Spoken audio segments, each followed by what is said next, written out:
হুসাইন একবার বিশ্বনবীরে প্রশ্ন করলেন, নানা মানিল আমজাদ ইলাল্লাহ, বলেন তো নানা আল্লাহর কাছে কে বেশি দামি, আপনি নাকি আমি? বিশ্বনবী বললেন, হুসাইন আনাল আমজাদ, আমি বেশি দামি। হুসাইন বলল, নানা জি আমি মানি না, আনা লা ওয়াফিক, আমি মানি না নানা। কেমন করে আপনি আমার চাইতে বেশি দামি হন?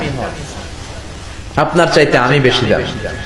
বিশ্বনবী বললেন, হুসাইন আমি হলাম নবীদের নবী, আখির নবী, বিশ্ব নবী, আর তুমি হলা আমার উম্মত, তোমার চাইতে আমি বেশি দামি। হুসাইন বলে, নানা জি আপনি ভুল বললেন, আপনার চাইতে আমি হুসাইন বেশি দামি। সুবহানাল্লাহ কইবেন না?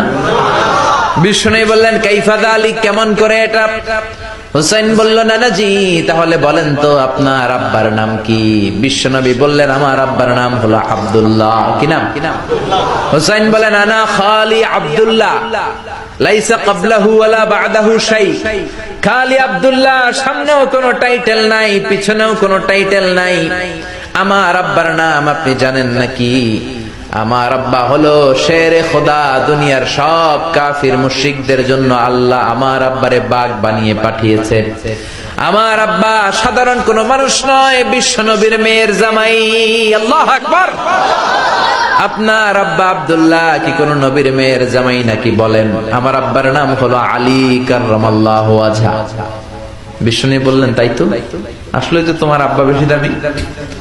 আবার হুসাইন প্রশ্ন করলেন, নানা বলেন তো আপনার আম্মার নাম কি? কি নাম বিশ্বনবীর মায়ের? তোরা দেখে যা আমিনা মায়ের কোলে, মধু পূর্ণিমারি সেথা চাঁদ দোলে, যেন উষার কোলে রাঙা রবি দোলে। তোরা দেখে যা আমিনা মায়ের কোলে, কুল মখলুকে আজি ধ্বনি ওঠে কে এলোই, কালিমা শাহাদাতের বাণী ঠোঁটে কে এলোই, পড়ে দুরুদ ফেরেশতা বেহেশতের দুয়ার খোলে। তোরা দেখে যা আমিনা মায়ের কোলে। আল্লাহু আকবার। বিশ্বনবী বললেন, আমার মায়ের নাম আমিনা। হুসাইন বলল, নানা জি আপনার মায়ের নাম যদি আমিনা হয়, জেনে রাখেন আমার মায়ের নাম হলো ফাতিমা, সাইয়্যিদাতুন নিসাই আহলিল জান্নাহ। জান্নাতে সর্বপ্রথম যেই মহিলাটা ঢুকবেন, ওই মহিলাটা হলো আমার আম্মা জান ফাতিমা। বিশ্বনবী ফাতেমারে এত ভালোবাসতেন, বিশ্বনবী বলতেন যে ফাতেমারে কষ্ট দেয় সেজন্য আমি নবীরে কষ্ট দেয়, আর যে ফাতেমার মনের মধ্যে আনন্দ দেয় সেজন্য আমি নবীরে আনন্দ দেয়। বিশ্বনবী কোন সফরে গেলে সবার শেষে ফাতেমার সাথে দেখা করে বের হতেন, আবার সফর শেষ করে বাড়িতে আসার সময় সবার প্রথম ফাতেমার সাথে দেখা করতেন। ও নানা বলেন তো তাহলে কে দামি, আপনার আম্মা আমেনা নাকি আমার মা ফাতিমা? বিশ্বনবী আর কোনো কথা বলে না। হুসাইন একের পর এক প্রশ্ন বানে নানাকে জর্জরিত করছে। নানা এবার বলেন তো আপনার নানির নাম কি?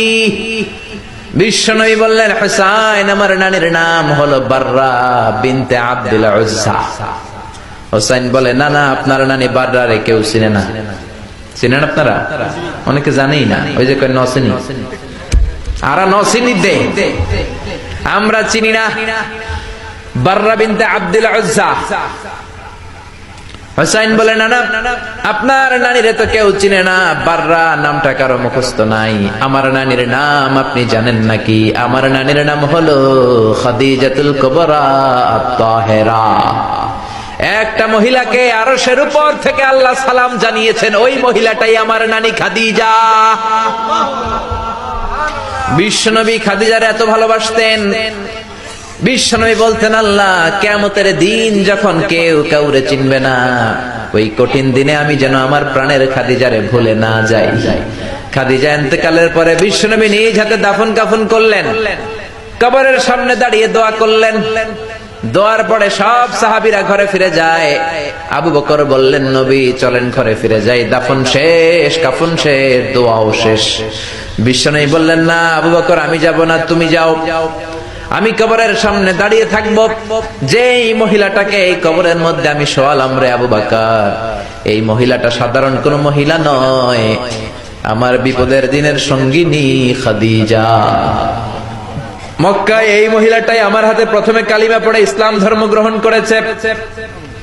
মক্কায় কেউ যখন আমারে সাহায্য করে নাই, তখন আমার খাদিজা আমারে ভুলে নাই। কেউ যখন আমার শেল্টার দেয় নাই, সাহায্য করে নাই, খাদিজা আমার সাহায্য করেছে। মক্কার লোকেরা 3 বছর শিয়াবে আবি তালেবে আমার জেলের মধ্যে রেখেছিল। আমার কলিজার টুকরা বিবি খাদিজা ওই জেলখানার ভিতরে আমার সাথে ছিল। আবু বকর, তোমার মনে চাই তুমি ঘরে ফিরে যাও, আমি এখানে দাঁড়িয়ে থাকবো। আমি দাঁড়িয়ে দাঁড়িয়ে খাদিজার কবরের 3টা প্রশ্নের জবাব আমি বিশ্বনবী নিজে দিয়ে তারপরে ঘরে ফিরে যাব রে আবু বকর। সাইয়েদনা জিবরাইল এসে বললেন, ইয়া রাসূলুল্লাহ, ইয়া হাবিবাল্লাহ, দাঁড়িয়ে থাকার দরকার নাই, আপনি ঘরে ফিরে যান। আল্লাহ বলেছে খাদিজার কবরের 3টা প্রশ্নের জবাব আরশের উপর থেকে আল্লাহ নিজেই দিয়ে দিবে। ও নানা, কই আপনার নানি বাররা, কই আমার নানি খাদিজা? বিশ্বনবী কোনো কথা বলেন না। হুসাইন আবার